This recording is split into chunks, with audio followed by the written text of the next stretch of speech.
Olá, eu creio que eu tenho uma palavra de Deus que pode não apenas instruir, mas abençoar o seu coração e provavelmente abençoar o coração de pessoas que você conhece. Não costumo fazer isso, mas quero pedir desde já. Se depois de avaliar o conteúdo daquilo que eu quero compartilhar com você, Deus trouxer ao seu coração pessoas que talvez você entenda que possam precisar dessa mensagem, não hesite em compartilhá-la e não faça isso apenas no sentido de enviei um link. Ore, interceda por essa pessoa, insista para que ela separe um tempo para assistir essa mensagem. No meu último período de jejum prolongado, enquanto orava e buscava a Deus, o Senhor foi formando no meu coração um claro entendimento de uma missão de falar a respeito dessas coisas. A princípio entendi que eles estavam trazendo uma palavra para pregar ou na nossa igreja ou algum evento. Pelo teor dela, imaginei que talvez pudesse ter que falar com líderes, chamando-os a um entendimento do nível de responsabilidade que eles têm, mas à medida que o tempo foi passando e orando a respeito, entendi que o desenho do projeto de Deus era esse, gravar uma conversa honesta, não em cima de um púlpito, mas falando, né, com um coração não apenas de um pastor, mas o coração de um irmão em Cristo que de fato se preocupa com os seus outros irmãos em Cristo. Eu tenho visto ao longo dos anos, não só na posição de pastor, mas viajando, pregando em tantos lugares, conversando com líderes, atendendo pessoas que expõem todo tipo de dor, que existe algo que tem trazido muita dor e muito prejuízo no reino de Deus e diz respeito à forma como as pessoas acabam se escandalizando com determinadas circunstâncias que afetam a sua fé. E basicamente o que eu quero falar com você, e eu quero tomar a liberdade de não ser tão breve nessa palavra. Por quê? Eu acredito que a gente precisa cobrir vários ângulos naquilo que eu vou falar. Mas eu quero falar a respeito de uma fé que sobrevive a tudo. Qual é o ponto? Jesus, na parábola do semeador, em Mateus, no capítulo 13, a partir do 3, a Bíblia diz assim: e de muitas coisas lhes falou por parábolas, dizendo: eis que o semeador saiu a semear. E ao semear, uma parte caiu à beira do caminho, e vindo as aves a comeram. Outra parte caiu em solo rochoso, onde a terra era pouca, e logo nasceu, visto não ser profunda a terra. Saindo, porém, o sol, a queimou, e porque não tinha raiz, secou-se. Outra parte caiu entre os espinhos, e os espinhos cresceram e a sufocaram. Outra, enfim, caiu em boa terra e deu fruto, a 100, a 60 e a 30 por um. Quem tem ouvidos para ouvir, ouça. Quando Jesus faz essa advertência, é mais do que um preste atenção. Ele está dizendo, procura afinar o seu ouvido, procura entender aquilo que talvez a mente não vá absorver depressa meramente pelo raciocínio. Procure ser, espiritualmente falando, sensível. Procure ter discernimento ao que lhe está sendo apresentado. Então, os discípulos querem saber o que é que Jesus está falando por meio dessas alegorias, por meio dessas parábolas. Então, a partir do verso 18 de Mateus 13, Jesus diz: ouçam, portanto, o que significa a parábola do semeador. A todos os que ouvem a palavra do reino e não a compreendem, vem o maligno e arrebata o que lhes foi semeado no coração. Esse é o que foi semeado à beira do caminho. Jesus deixa claro que a semente lançada é a palavra de Deus.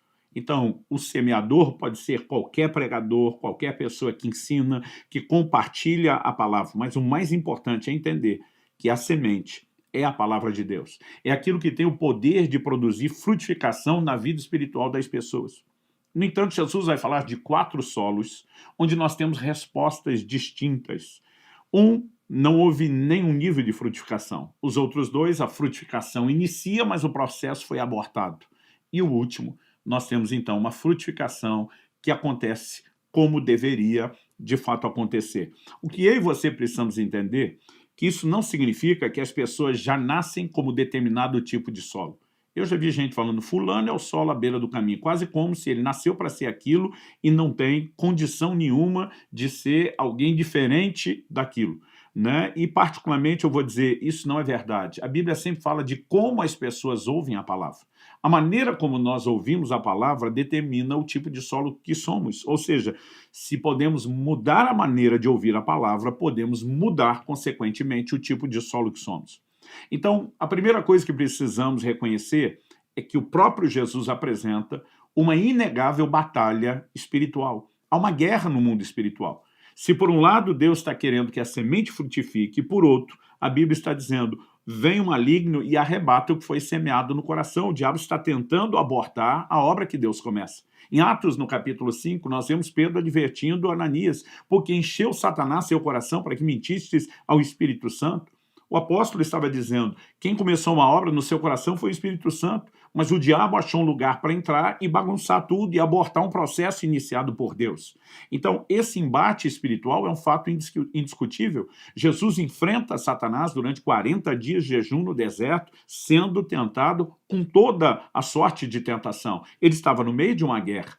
Fez a sua parte, se preparou, ele ora, ele jejua. A Bíblia nos diz em Efésios 6 que nossa luta, diferente dos santos no Antigo Testamento, não é contra a carne e o sangue. Nós não lutamos contra pessoas.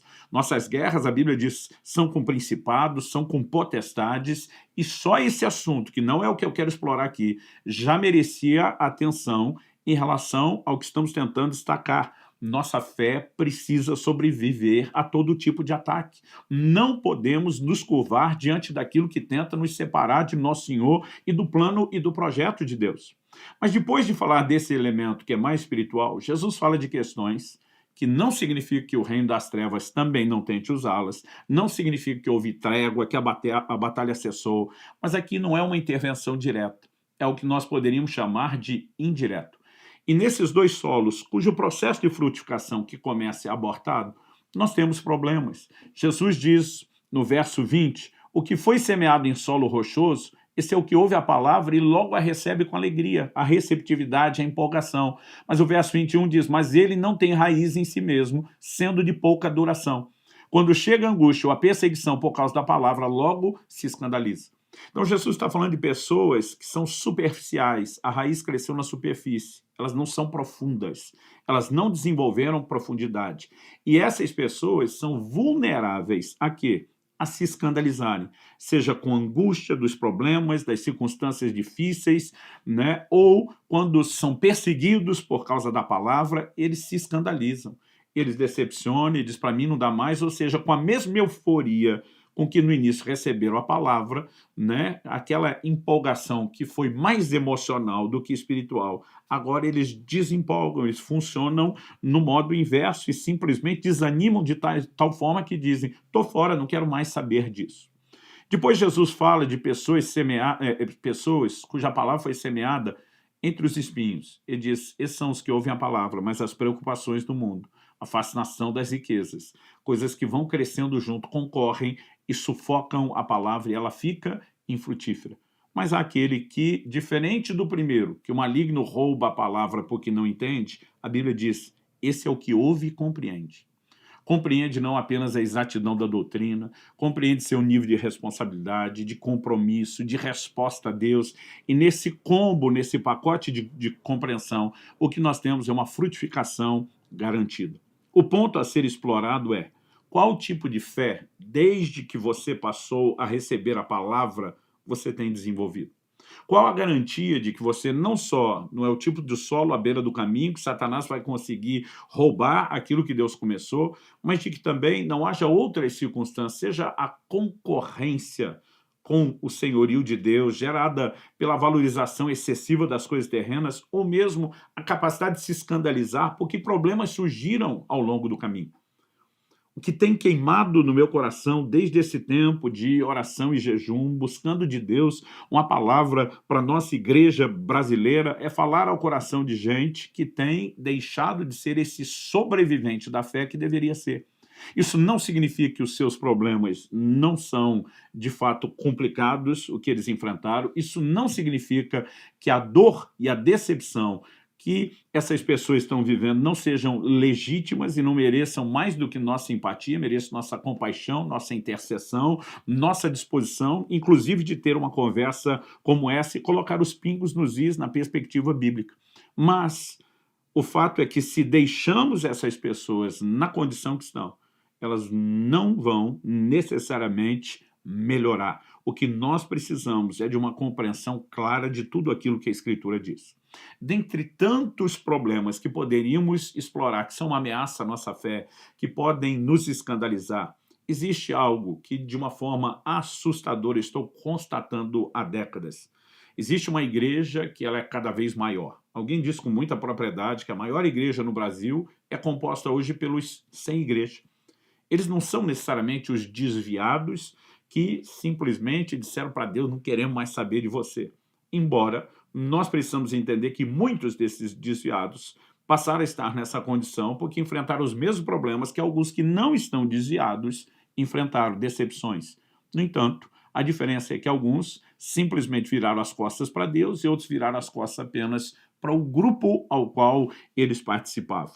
Há algumas verdades que nós precisamos considerar e nós temos que ser muito honestos. E como eu disse no início, aqui eu quero falar tanto a líderes como a liderados, eu quero falar a gente que é nova na fé e aos que deveriam ser os irmãos mais velhos da casa. Nós precisamos entender que, na perspectiva bíblica, todo novo convertido precisa de cuidado, precisa de gente que estabeleça algum nível de cuidado espiritual. O apóstolo Pedro escreve, ele diz lá em 1 de Pedro 2,2, que como meninos recém-nascidos, nós precisamos desejar o puro leite espiritual a fim de que possamos crescer para a salvação. Então, uma pessoa nova convertida, ela não tem clareza, ela não tem instrução, ela não tem orientação, o nível de dieta dela é leite espiritual. Paulo fala que os adultos podem comer alimento sólido, a criança não. E é evidente que essa pessoa, assim como a criança recém-nascida no plano natural, precisa da ajuda, do cuidado de outros. E é indiscutível que Deus tem providenciado o cuidado. Além do cuidado que nós deveríamos ter, cada um com o outro, na condição de irmãos em Cristo, e não ter o espírito de Caim, acaso sou eu, guardador do meu irmão, Deus tem levantado líderes. Por exemplo, Jesus fala para Pedro: Pedro, você me ama? Lá em João 21, de 15 a 17, Pedro diz: tu sabes que eu te amo. E diz: então apacenta as minhas ovelhas. A ovelha é um dos poucos animais, né, que não tem essa capacidade de se defender sozinha, é uma presa vulnerável, e Jesus utilizou essa figura para falar daqueles que são seus, dizendo que muitas vezes eles têm vulnerabilidade e incapacidade de se defender e que ele precisa de pessoas que cuidem dos seus amados e que os ajudem a proteger. Então, é fato que, biblicamente falando, nós temos ministérios, nós temos líderes na igreja e nós precisamos entender que o próprio Deus que instituiu e estabeleceu essa forma de funcionamento da sua igreja, ele sabia exatamente aquilo que fazia, né? Olho para a palavra de Deus e eu vejo declarações que para mim são muito claras, são muito precisas sobre a importância de liderança. Hebreus capítulo 13, verso 17 diz: obedeçam aos seus líderes e sejam submissos a eles, pois zelam pela alma de vocês como quem deve prestar contas. Ou seja, os líderes vão prestar conta a Deus. E aqui fica uma advertência a todos aqueles que estão exercendo algum nível de liderança. Em tudo aquilo que fomos comissionados por Deus, nós vamos prestar conta. Significa que podemos fazer da forma certa ou errada. Se fizermos da forma certa, teremos galardão, a boa recompensa. Se fizermos de forma errada, seremos julgados por isso, mas haverá prestação de contas. E nenhum erro cometido ao longo do caminho ficará impune ou esquecido. Esse é um assunto que eu vou falar melhor daqui a pouco, direto aos líderes. Quanto aos liderados, a Bíblia está dizendo que esses líderes zelam pela alma de vocês como quem deve prestar contas. E ele mostra que há duas formas de pastorear. Que eles possam fazer isso com alegria e não gemendo. Do contrário, isso não trará proveito nenhum para vocês. Quando existe sujeição, quando existe correspondência, então os líderes vão exercer o papel deles não só com alegria, com realização, mas com eficácia, com eficiência. Quando eles fazem gemendo, a Bíblia diz isso não é proveitoso. Né? Por quê? Não é apenas porque você não tem um líder disposto, emocionalmente falando, a cuidar de você, mas que a própria quebra de princípio te impede de ser cuidado como deveria. E o fato é que o Deus que levanta líderes também tem estabelecido um padrão. E eu quero destacar isso em primeiro lugar. Deus não só proveu líderes, mas Deus espera que esses líderes que ele tem chamado, né? E quando uso o termo liderar, não estou falando de mandar, não estou falando de manipular, estou falando de apontar o caminho, de trazer orientação, de trazer direcionamento. Esses líderes deveriam entender que o fundamento da liderança é o exemplo. Nós olhamos para o próprio Jesus em João, Evangelho de João, no capítulo 13, no verso 15, quando Nosso Senhor está lavando os pés dos discípulos, ele não fez apenas uma coisa que era exclusiva dele e ponto final. Jesus diz assim: porque eu lhes dei o exemplo, para que, como eu fiz, vocês façam também. A liderança, de acordo com o ensino de Jesus e de toda a Escritura, ela deve ser baseada no exemplo. Né? Cristo está dizendo, eu dei exemplo. Em 1 Coríntios 11:1, Paulo diz, sede meus imitadores como eu sou de Cristo. Paulo entende, Cristo é o exemplo primário a ser seguido. Eu estou imitando Cristo. E porque eu estou imitando Cristo, vocês podem me imitar. Algo que sempre me aborreceu, desde garoto, era muitas vezes ouvir na igreja as pessoas falando, não olhe para o homem, olhe para Jesus, quase como se nenhum líder tivesse a responsabilidade de ter que ser exemplar. A Bíblia manda olhar para o homem, mas manda olhar para homens que estão se espelhando em Cristo, não para qualquer homem. Nós precisamos fazer essa separação, porque às vezes as pessoas tornam absolutas algumas declarações. Por exemplo, um dia desse alguém me disse, pastor, Adão ouviu Eva, sua esposa, e se deu mal. Por outro lado, Deus recomendou a Abraão que ouvisse a sua esposa. E aí, é para ouvir a esposa da gente ou não é? Eu lembro que eu olhei para ele e falei, depende quem a sua esposa está ouvindo. A esposa de Adão estava ouvindo Satanás. A esposa de Abraão, né, no caso de Sara, que Deus manda o patriarca ouvir sua esposa, tinha ouvido algo de Deus. A questão não é ouvir a esposa. A questão é quem a esposa está ouvindo para que você dê ouvidos a ela. Então, a Bíblia fala sobre, de fato, olhar para os líderes, sim, para quem? Os que são exemplares. Agora, quando nós temos pessoas que deixaram de ser exemplares, eles não merecem mais estar no nosso foco. Esse é o ponto. E se alguém está se espelhando em Cristo, que é o líder primário, que está lá na frente, e ele de fato está se espelhando, nós podemos tê-lo entre nós e Cristo e seguir o exemplo de quem está seguindo Cristo. Agora, se essa pessoa perdeu a referência de Cristo, ela deve sair do nosso foco e Cristo deve permanecer. Então, em situações como essa, quando houve algum tipo de escândalo, nós podemos dizer, não vamos mais olhar para o homem, vamos olhar para Jesus. Mas existem homens sérios. Ainda há o que Paulo escreve, né, aos romanos, ainda há um remanescente. Ainda há 7.000 que não dobraram os seus joelhos a Baal. Nós temos mania de, quando estamos frustrados, de achar que não tem mais nada que serve, que mais nada que presta. Ele está dizendo para Deus, mataram os seus profetas, só eu fiquei. Deus disse, só você ficou? Você se acha sozinho porque você está desconectado do resto. Deus diz, eu tenho um remanescente. Tem 7.000 que não dobraram os seus joelhos a Baal. E eu quero te dizer, existe muita gente séria, líderes e não líderes. Alguns são apenas irmãos mais velhos, que são referenciais, que são modelos de piedade, são modelos de vida cristã, nos quais nós podemos nos inspirar, mesmo que outros deixem de ser inspiração. Então, olhando para a Escritura, nós percebemos o tempo todo, e eu quero aqui trazer uma palavra de advertência aos líderes, de que nós temos a responsabilidade de viver uma vida exemplar. O apóstolo Paulo diz em 1 Timóteo, capítulo 4, verso 12, né? Ninguém o despreze por você ser jovem, pelo contrário, seja um exemplo para os fiéis, na palavra, na conduta, no amor, na fé, na pureza. Né? Ele está dizendo, não é só um exemplo de pregador, é um exemplo de comportamento, é um exemplo de conduta, de amor, de fé, né? de pureza, de santidade, de dedicação. Ou seja, nós temos um chamado para ser um referencial por meio do exemplo. E essas instruções, elas não são coisas que aparecem aleatórias na Bíblia, na Escritura, elas são recorrentes. Tito 2,7, seja você mesmo um exemplo de boas obras. Né? Em outras palavras, você precisa ser o cara que vive o evangelho primeiro e com seu estilo de vida inspira as outras pessoas. Então, ao longo das escrituras, nós percebemos essas declarações. Paulo chamava esse tipo de responsabilidade sobre si o tempo todo. Em 1 Coríntios, no capítulo 4, no verso 16, ele diz, portanto, eu peço a vocês que sejam meus imitadores.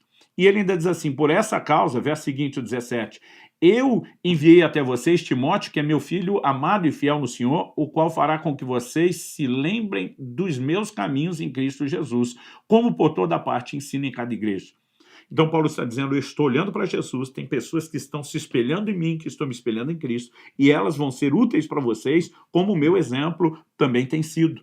Né? Paulo está dizendo, não é apenas um ensino teórico, não é apenas a comunicação de uma declaração apenas verbalizada aí da boca para fora. Paulo está falando a respeito de um posicionamento de referência. Olhando para as demais declarações de Paulo, veremos as mesmas verdades. Em Gálatas 4,12, ele diz, sejam como eu sou, porque eu também sou como vocês. O sejam como eu sou, ele está dizendo, vem atrás, segue o exemplo, caminha coladinho e você, de fato, vai poder viver aquilo que Cristo tem vivido, no qual eu, Paulo, né? E vamos lembrar, Paulo não está falando de si com arrogância, com presunção, ele fala pelo Espírito Santo. Filipenses 3,17, irmãos, sejam meus imitadores e observem os que vivem segundo o exemplo que temos dado a vocês. Então Paulo está dizendo, eu me espelho em Cristo e eu quero que vocês se espelhem naqueles que estão se espelhando em mim, que me espelhem em Cristo. Ele fala de uma cadeia de pessoas que vão vivendo o bom exemplo e a boa referência do Evangelho, e eu quero te dizer, isso não só ainda existe, como Deus espera que continue sendo praticado. Líderes devem, de fato, exercer sua liderança por meio do exemplo. Em 1 Tessalonicenses, no capítulo 1, no verso 6, Paulo diz, vocês se tornaram nossos imitadores e do Senhor, recebendo a palavra com alegria que vem do Espírito Santo, apesar dos muitos sofrimentos. Nossos imitadores e do Senhor. Por que do Senhor? Porque quando os imitam e nós estamos imitando o Senhor, vocês, de fato, estão reproduzindo o espelho principal. A minha ideia aqui não é ser exaustivo, não é ler todos os textos que falam a respeito de exemplo, mas é lógico que nós temos que lembrar, líderes e liderados, que isso é um fundamento bíblico, uma ordenança das Escrituras. 2 Tessalonicenses, capítulo 3, verso 9, Paulo diz, não que não tivéssemos o direito de receber algo, mas porque tínhamos em vista apresentar a nós mesmos como exemplo para que vocês nos imitassem. De novo, a ideia e a preocupação de Paulo. Nossa conduta precisava ser exemplar e, por meio do exemplo, inspirar vocês, né? No versículo 7, ele diz do mesmo capítulo de 2 Tessalonicenses 3, porque vocês mesmos sabem como devem nos imitar, visto que nunca vivemos de forma desordenada quando estivemos entre vocês. Paulo está dizendo, por que ele merecia ser imitado? Porque a conduta era irrepreensível. Agora, Deus de fato estabeleceu um princípio, líderes devem ser exemplares, é a forma como se exerce a liderança. Agora, a pergunta é, e quando eles não são? Então, Paulo está dizendo, vocês sabem como devem nos imitar, porque nunca vivemos de forma desordenada. Mas se um líder começa a viver de forma desordenada e deixa de ser uma referência, ele deve deixar de ser alguém em quem colocamos o nosso foco, né? Eu sei que o que eu estou falando racionalmente pode parecer simples, emocionalmente não é. Porque muitas vezes as pessoas estão machucadas, se inspiraram nessas pessoas, foram ganhas para Jesus por essas pessoas, discipuladas, orientadas ao crescimento, e de repente a decepção é tão forte, é tão grande quando o mau exemplo se instala, que o que elas não percebem é que vão viver uma dor ainda maior se não sobreviverem à sua decepção. Qual é a dor maior? É desconectar-se do próprio Cristo, é perder a fé, é se afastar do Senhor, é vir a desviar-se do caminho. Então, eu não estou aqui tentando dizer que alguém que viveu uma decepção com o líder não teve um problema real, sério, que não seja digno de compaixão. Eu só estou aqui tentando te advertir, não deixe que esse problema, por pior que tenha sido, gere algo maior e ainda pior na sua vida, que é desconectá-lo de Jesus Cristo. Agora, de forma alguma, nós podemos imaginar que ainda que Deus espera que líderes sejam exemplares, que a palavra de Deus tenha apresentado em algum momento a ideia de infabilidade. Diferente da igreja romana, que se refere ao seu líder maior defendendo a sua infabilidade, né? Nós não defendemos isso a respeito de nenhum líder da igreja, a não ser o cabeça dela, que é nosso Senhor e Salvador Jesus Cristo. Pelo contrário, nós precisamos entender que a Bíblia o tempo todo nos adverte da possibilidade de mesmo aqueles que estão numa posição de liderança falharem. E Deus não nos prepararia para isso se Ele não estivesse de alguma forma tentando conter as decepções que viriam. Eu costumo dizer que decepção é proporcional à expectativa. Então, muitas vezes as pessoas estão profundamente decepcionadas com seus líderes porque achavam que eles nunca poderiam falhar.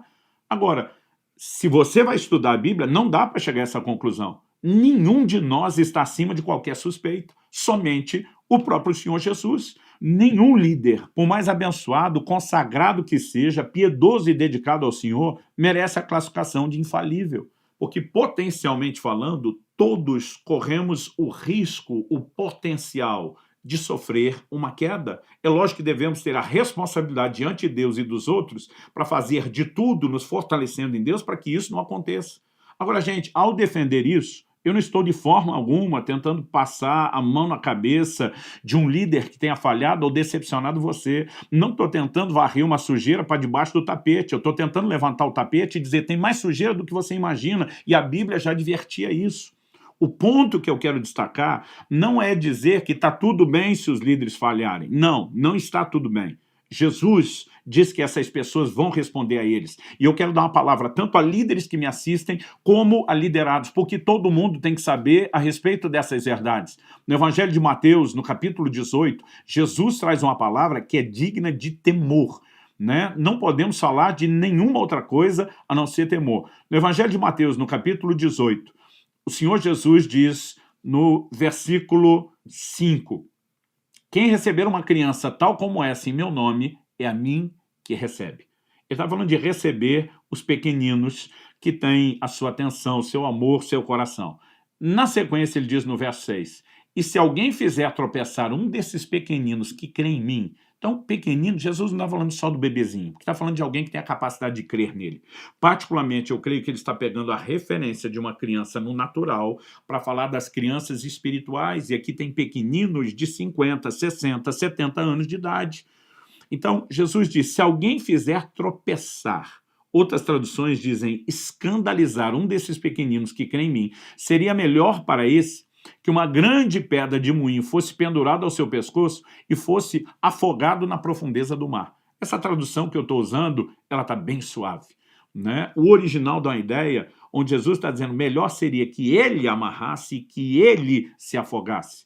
Pastor Luciano Cristo está fazendo apologia ao suicídio de forma alguma. Não creio nisso e, honestamente falando, na minha teologia, o suicídio está numa situação complicadíssima. Nós podemos abrir outras discussões que não vai acontecer aqui sobre casos de sanidade mental. Mas o apóstolo Paulo, escrevendo aos Coríntios, diz, se alguém destruir o corpo, que é o santuário do Espírito Santo, Deus o destruirá. O camarada já destruiu o seu corpo. O que é que sobrou para Deus destruir depois? Qual advertência Paulo está dizendo que se alguém destruir seu próprio corpo, será destruído por Deus? Para mim está falando da perdição eterna. Nenhum de nós tem o direito de tirar a vida. Então, Jesus não está fazendo apologia ao suicídio.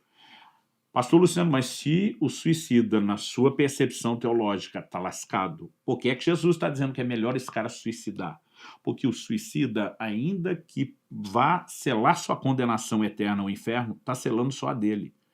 Um líder que traz escândalo pode estar arrastando mais gente para o inferno junto consigo. Então, devido à proporção dos males, ele está dizendo, era melhor você dar cabo à sua vida do que seguir vivendo e arrastar outros com você para a perdição. O que nós não podemos ignorar é que pessoas que geram escândalos vão dar conta diante de Deus.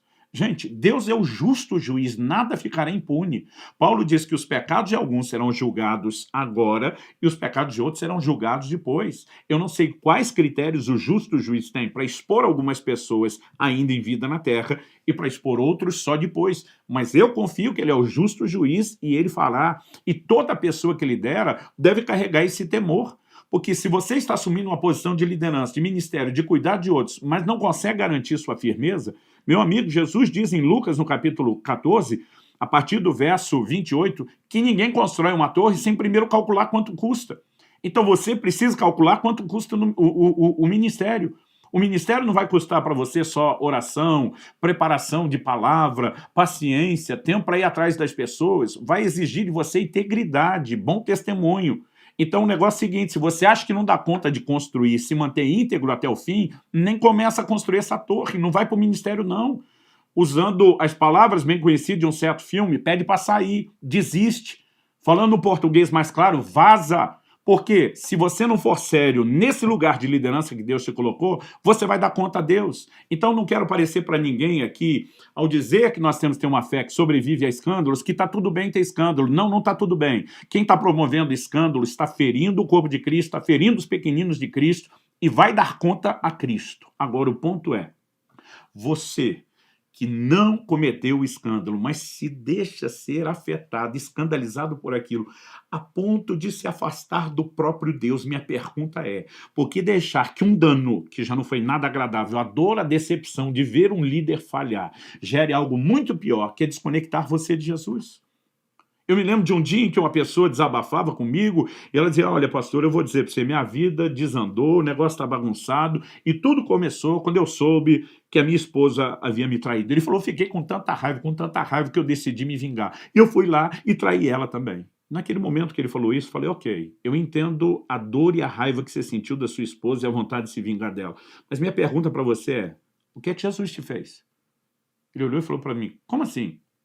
Eu falei, o que é que Jesus fez contra... Não, Jesus não me fez nada, eu não estou falando de Jesus. Eu falei, claro que você está. Se você se joga deliberadamente no pecado, cuspindo na cara do Senhor que te redimiu, que te alcançou, eu estou imaginando que você deve achar que ele fez alguma coisa. Porque eu entendo o que sua esposa fez contra você. Eu quero saber o que é que Jesus te fez. Para você fazer o que você fez com ele. Ele, de repente, olhou para mim assustado, arregalou os olhos, botou a mão na cabeça, como quem diz, nunca parei para pensar que eu estava fazendo algo contra Jesus. E esse é o problema de muita gente. Pessoas que já foram feridas por situações que nenhum de nós vai dizer não doeu. Nenhum de nós pode dizer não, não foi sério, foi algo sem importância. É lógico que foi. Agora a pergunta é, isso justifica que você aceite ou ainda gere um problema ainda pior que vai te destruir? É como alguém que já foi ferido por outro, né? A emoção dele está lá, a ofensa está instalada, a dor está ali dentro dele, mas ele diz, não quero perdoar. Um ditado antigo diz que o ressentimento é algo semelhante a tomar um pouco de veneno todo dia, esperando que quem te ofendeu morra, mas quem está bebendo veneno é você. Eu já falei para algumas pessoas, a gente precisa parar de achar que o ato de perdão é misericórdia só pelo outro. É misericórdia para conosco mesmo. Nós precisamos entender, já não basta a dor do que essa pessoa produziu, nós vamos entrar no lugar de um coração amargurado, ressentido, que nos afaste de Deus, porque Jesus disse, se vocês não perdoarem aos outros as suas ofensas, o Pai Celeste não vai perdoar de vocês. Então eu vou deixar de ser perdoado por Deus por causa do que outro fez. Mas a maioria de nós não está pensando no que nós estamos fazendo na nossa fé e no relacionamento com Deus, só porque nós somos feridos por outras pessoas. E eu estou aqui suplicando a você em nome de Deus, como mensageiro, um porta-voz divino, não deixe que as circunstâncias, por piores e mais dolorosas que sejam, afaste você de Jesus. Não seja aquela mulher de Jó que, quando o negócio está difícil, simplesmente diz ao seu marido, amaldiçoa seu Deus e morre. Está na hora de nós nos levantarmos e, como Jó, começarmos a dizer a gente que está falando isso querendo desistir e dizer o que ele falou para sua esposa, você fala como uma louca, é insano, não importa a dor que você teve, as perdas que você viveu, nós vamos jogar fora a essência de tudo. O apóstolo Pedro olha para Jesus, quando muita gente estava virando as costas, Jesus disse, vocês também querem ir? Ele disse, para que iremos nós? Só tu tem as palavras da vida. Pedro está dizendo, é insano virar as costas para o Senhor. Não há nada, absolutamente nada que justifique isso. E nós precisamos de uma fé que sobreviva a tudo, inclusive aos escândalos. Não estou aqui dizendo que eles não decepcionem, não geram problema. Jesus não estaria trazendo uma palavra de juízo sobre aqueles que escandalizam os seus pequeninos, se a dor que eles vivem não gerasse de fato um potencial de perda. Mas o que eu e você também precisamos entender é que nós precisamos descobrir como ouvimos a palavra. Nós podemos ser o tipo de gente que tem euforia no começo e não tem duração depois, ou que entra num lugar de compreensão. Se Jesus fez a declaração, olha o que ele diz no versículo 7, ai do mundo por causa das pedras de tropeço. Outras traduções dizem, por causa dos escândalos, porque é inevitável que elas, as pedras de tropeço, existam. Mas ai de quem é responsável por elas. O responsável é dar conta a Deus. Então Jesus diz, ai dele. Se Jesus está dizendo é inevitável que venha escândalos, por que é que você acreditou que era evitável? Você não deveria ter acreditado no que Jesus falou? Mas nós criamos uma fantasia de líderes perfeitos quando eles não são, e que se a gente tivesse um pouco de compreensão do que a Escritura diz, a gente não teria criado uma expectativa tão grande e, por conseguinte, não teria vivido uma decepção proporcional à expectativa que nós criamos. Ao olhar para as Escrituras, nós vemos inúmeras advertências de pessoas que podem se aproveitar de uma posição de liderança, da pregação da palavra, com falta de caráter. Olhando para as Escrituras, nós vemos isso. O próprio Jesus trouxe a advertência, Mateus 7,15, cuidado com os falsos profetas que se apresentam a vocês disfarçados de ovelhas, mas por dentro são lobos vorazes. Se ele pediu para a gente cuidar e nós não estamos cuidando, a pergunta é quem errou. Porque tem crente magoado até com Jesus, porque ele deixou esse tipo de gente levantar. Ele desde o início falou, presta atenção, toma cuidado. Eu acredito que se você estiver atento, você vai conseguir discernir. Mas em vez de dar ouvidos a Jesus, a gente entra num estado de ingenuidade, a gente espiritualiza isso, e depois a gente fica magoado com Jesus por não ter dado ouvidos. A advertência do próprio Jesus, faz sentido isso para você? Para mim não faz. A gente tem caído num laço de Satanás quando nos sujeitamos às decepções geradas por esses enganos. Em Mateus 24:10, Jesus diz, nesse tempo muitos hão de se escandalizar, trair, odiar uns aos outros, muitos falsos profetas se levantarão e enganarão a muitos. Quando eu olho para as advertências bíblicas, ele está tentando deixar a gente atento. O apóstolo Pedro, em 2 de Pedro, no capítulo 2, no verso 1, ele diz, assim como surgiram falsos profetas no meio do povo, também haverá falsos mestres entre vocês. Eles introduzirão heresias destruidoras, chegando a renegar o soberano Senhor que os resgatou, trazendo sobre si mesmo repentina destruição. Todo mau líder vai ser julgado por Deus. Agora, a Bíblia nos mostra que, infelizmente, muitos vão seguir as práticas deles e, por causa disso, o caminho da verdade será difamado, né? Então, nós precisamos, de fato, perceber que a Bíblia não chamaria a nossa atenção para ter cuidado se isso não fosse importante. O apóstolo Judas fala de certos indivíduos que se introduziram, se infiltraram no nosso meio, sem serem notados. São pessoas ímpias, transformando em libertinagem a graça do nosso Deus. Mas ele diz, né, amados, Judas, no capítulo único, no verso 3, quanto eu me empenhava para escrever-lhes a respeito da salvação que temos em comum, senti que era necessário corresponder-me com vocês para exortá-los a lutar pela fé que de uma vez por todas foi entregue aos santos, que é lutar pela fé. Ele não estava falando meramente de combater ateísmo, ele não estava falando de mera questão apologética, ele estava dizendo defender essa fé a ponto de não permitir que falsos líderes que se infiltram no nosso meio nos decepcionem e nos façam abrir mão da verdade. Ou seja, lute, guerreie, não deixe que nada, nem o escândalo de um líder te afaste do Senhor Jesus. Tenha uma fé que sobreviva a tudo, inclusive a escândalos. Paulo advertindo os bispos de Éfeso, numa reunião que tem com os presbíteros da igreja de Éfeso na cidade de Mileto, ele diz assim, eu sei... Atos capítulo 20, você pode ler depois do verso 28 ao 32, e diz, eu sei que depois da minha partida aparecerão no meio de vocês lobos vorazes que não pouparão o rebanho, e que até mesmo entre vocês se levantarão homens falando coisas pervertidas para arrastar discípulos atrás de si. Ele diz, vai ter problema externo de lobos tentando invadir, vai ter problema interno de lobos se manifestando lá de dentro. As advertências são inúmeras. A minha pergunta é, será que nós temos dado ouvido a isso? Eu não estou dizendo que nós vamos olhar para todo mundo com absurda desconfiança. Eu não estou dizendo que nós vamos ficar com aquele tipo de atitude, ninguém pressa, todo mundo é potencialmente falando, um mau caráter. Não, não. Jesus diz, pelos frutos nós conhecemos a árvore. Nós podemos avaliar. O que nós não podemos é ser ingênuos, é ser exageradamente crédulos. Tem muita gente se decepcionando que confiou num líder, né, que cometeu abusos, em nome de Deus me disse, coisa e tal. E nós precisamos aprender a não ser tão ingênuos. Não significa que vamos viver em completa e absurda desconfiança de tudo e de todos, mas também não vamos viver naquele lugar da mais profunda ingenuidade. A minha proposta é levar você a refletir como lidar com esses escândalos. Bom, primeiro, a gente deveria estar preparado para eles antes deles surgirem. Se não nos preparamos antes e fomos afetados por eles, então, se não deu para prevenir, nós temos que remediar, né? A ideia dessa palavra é falar muita gente que nunca teve decepção e preveni-los antes que elas surjam, antes que elas aconteçam. Muitas vezes nós temos situações difíceis que não entendemos e vamos precisar confiar em Deus. Gosto de uma frase que é atribuída a Lutero, o grande reformador. Ele diz, posso não conhecer os caminhos pelos quais ele me conduz, mas conheço bem o meu guia. Eu não sei o que é que Deus vai permitir que aconteça na minha vida ou não, eu não sei como é que ele vai gerenciar, eu sei de uma coisa. A Escritura garante que ele faz com que todas as coisas contribuem contribuam para o bem daqueles que o amam e são chamados segundo o seu propósito. E eu posso confiar no caráter de Deus. Ele sim está acima de qualquer suspeita. Nenhum líder humano está. Ele está.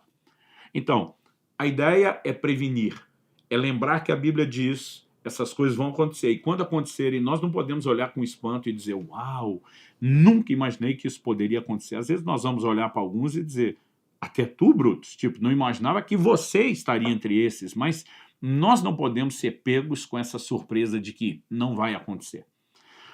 Mas se não estávamos prontos e nos machucamos, o que é que nós precisamos fazer? Ter a garantia de uma determinação interior de que não foi Jesus que nos ofendeu, não foi o Cristo que deu a sua vida por nós que está nos ferindo. Pelo contrário, ele está oferecendo ajudas e creio que esse vídeo é uma das muitas formas pelas quais ele pode estar estendendo a mão para resgatar você, sarar seu coração, né? Porque ele não quer que você se perca por causa do escândalo de outros. De alguma forma, ele disse, vai acontecer, né? Agora, quando as coisas estiver sacudindo, nós precisamos entender que Deus sabe, de alguma forma, por meio dessas circunstâncias, separar os maduros dos não, os profundos dos superficiais. Paulo escreve aos Coríntios e diz, até importa que haja facções entre vocês.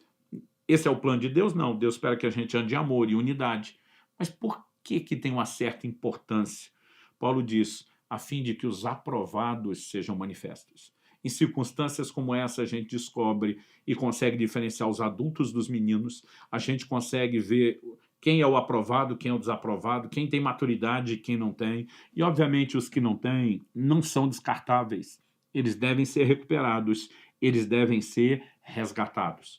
Então, nessa forma preventiva, eu acredito que muitos de nós podemos estar melhor preparados, mas na remediativa, é simplesmente ter um posicionamento de dizer, não foi Deus que fez isso. Deus ainda ofereceu todas as advertências e nesse momento ele está oferecendo os recursos da cura. Nós podemos ser restaurados. Segundo, não significa que todo líder que falhou, que deu um mau exemplo, que deu escândalo, que ele seja um falso profeta. Nós temos pessoas como Davi, que é chamado na Bíblia de um homem segundo o coração de Deus. Jesus o chama de profeta. É impressionante a forma como a Bíblia o apresenta. E que teve uma queda. E não foi uma queda qualquer, foi um baita de um tombo. Começa com uma relação adúltera com Batseba e termina com um homicídio sendo cometido contra Urias para encobrir o primeiro pecado. O que Davi fez foi terrível. Mas a Bíblia se refere a ele dizendo que ele andou no caminho do Senhor em toda a sua vida, a não ser na ocasião de Batseba e Urias. Ou seja, a Bíblia está dizendo que aquilo foi uma exceção e não a regra. Qual é o ponto onde quero chegar? Há líderes que são gente séria com Deus, mas não são perfeitos. E que podem ter caído no meio do processo. Quando eles caem, nós tiramos os olhos deles e, como diz Hebreus 12, olhamos atentamente para Jesus, o autor e o consumador da nossa fé. O que significa o autor e o consumador? Jesus começou a fé, ele termina. Eu não vou deixar um líder cair ou terminar a minha fé. É Jesus que começa e termina. E quando ele termina, quando o processo estiver completo e vai garantir a minha salvação eterna. Então, não posso deixar ninguém abortar isso. Agora, mesmo esses líderes que não são falsos profetas, eles deixaram de ser referência. É aí que entra a disciplina bíblica, uma mensagem que não é mais pregada nos nossos dias. Disciplina não é punição para quem pecou. Pensa comigo, se a pessoa que pecou se arrependeu diante de Deus, às vezes já se arrependeu diante das pessoas, da família, da igreja, foi perdoado por todo mundo. Aí as pessoas pensam, agora vão discipliná-lo, tirá-lo do ministério, estão punindo ele. Não, não estamos punindo. Como vamos punir alguém que Deus perdoa? Agora a disciplina é bíblica. Então nós tiramos a pessoa da liderança, porque quando ela caiu, ela perdeu o exemplo. Não significa que ela é descartável, ela pode ser restaurada, mas ela vai ter que reconstruir o exemplo aos poucos. E por meio de um novo bom exemplo, que o anterior foi comprometido, ela vai reconquistar a confiança e a inspiração. E nós vamos poder, de fato, olhar e dizer, superou, está comprometido com Deus, nos inspira novamente. Então a disciplina é importante para poupar o rebanho, não para punir o líder. Nós precisamos entender o desenho bíblico, porque com a visão completa, acredito que o nosso coração ele será guardado e protegido. Quem quer que seja que tenha caído, merece misericórdia e oportunidade de restauração. Mas vamos falar sério, gente. Líderes não são infalíveis. olha essa declaração do apóstolo Paulo, né, quando ele está falando a respeito dos presbíteros, na carta a Timóteo, 1 Timóteo capítulo 5, verso 19, ele diz: não aceite denúncia contra presbítero, a não ser exclusivamente sob o depoimento de 2 ou 3 testemunhas. Ele não está dizendo não aceite denúncia contra um presbítero, um ministro, alguém que governa a igreja, nunca, jamais, porque ele é infalível. A conversa não é esse. Ele diz, palavra de um contra a palavra de outro pode ser perigoso. Por quê? Não significa que o líder não possa ter perdido a sua credibilidade, mas às vezes pessoas sem credibilidade nenhuma podem simplesmente tentar difamar. Agora ele está dizendo, tem 2, tem 3 testemunhas, então nós temos um fato que foi averiguado, que foi comprovado e não se trata de mera difamação. Então, nesse caso, a denúncia deve ser aceita. Se existia uma espécie de disque denúncia da época contra líderes, você acha que a cultura na igreja era de acreditar que os líderes eram infalíveis? É lógico que não. Então, por que desenvolver essa mentalidade hoje? Agora, se você é um líder, você deve viver diante de Deus com tamanha seriedade, dizendo, Senhor, eu não posso nunca, jamais cair. Minha oração a Deus desde o início do ministério, Senhor, se for para um dia dar mau testemunho, né, para simplesmente decepcionar pessoas, ferir a fé delas, eu lhe imploro que o Senhor me leve antes. Não há razão para viver difamando o seu nome e ferindo os pequeninos. Nós precisamos entender que não vale a pena, sob ângulo e perspectiva nenhuma. Então precisamos ter a seriedade, o nosso compromisso com Deus tem que ser no que depender de mim, não só garantindo isso na minha força, mas usando todos os seus recursos, isso nunca vai acontecer. Agora, quando olhamos para todos os demais líderes, nós precisamos pensar, todos são sujeitos. Se eu preciso vigiar porque eu estou sujeito, todos são sujeitos, e eu não posso criar a fantasia de que não vai acontecer. Agora, se acontecer, eu tiro os meus olhos de quem deixou se espelhar em Cristo. E como diz Hebreus capítulo 12, texto com o qual eu quero terminar essa nossa reflexão, né? A Bíblia diz o seguinte, olhando firmemente, versículo 2 de Hebreus 12, olhando firmemente para o autor e consumador da fé, Jesus, o qual em troca da alegria que lhe estava proposta, suportou a cruz, sem se importar com a vergonha, e agora está sentado à direita do trono de Deus. Portanto, pensem naquele que suportou tamanha oposição dos pecadores contra si mesmo, para que vocês não se cansem nem desanimem. A Bíblia está dizendo, lembra dele, porque ele vai te inspirar a não se cansar e não desanimar. Lembra o que ele suportou por você. Seu líder te decepcionou, você vai deixar que essa pessoa simplesmente agora te leve a ferir a sua relação com Jesus? A Bíblia está dizendo, lembra da doação dele, da entrega dele, ele não falhou com você, para que você não se canse e para que você não desanime. E aí o verso 4 diz, na luta contra o pecado, vocês ainda não resistiram até o sangue.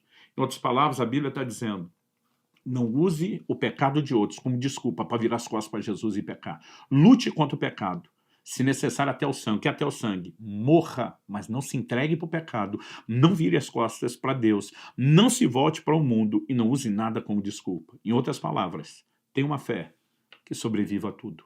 Essa é a minha oração pela sua vida, por todos aqueles com os quais você se importa e talvez sinta a necessidade de compartilhar esse vídeo. Creio que nesse momento da história da igreja brasileira, essa mensagem é da mais alta importância. E se você entende que Deus, de fato, está tentando fazer com que uma verdade importante alcance o coração de outros, compartilhe. Não estamos preocupados com visualizações ou curtidas, mas que corações feridos possam ser alertados sem que a dor deles seja desprezada, mas que entenda que o nosso amor, a nossa compaixão e empatia não vai ser só dizer tadinho de você, vai ser dizer, meu amigo, volta para Jesus, levanta, sacuda a poeira, vamos buscar restauração e não vamos deixar que isso te mantenha longe de Deus. Essa é a minha oração, é o meu desejo sincero, em nome de Jesus.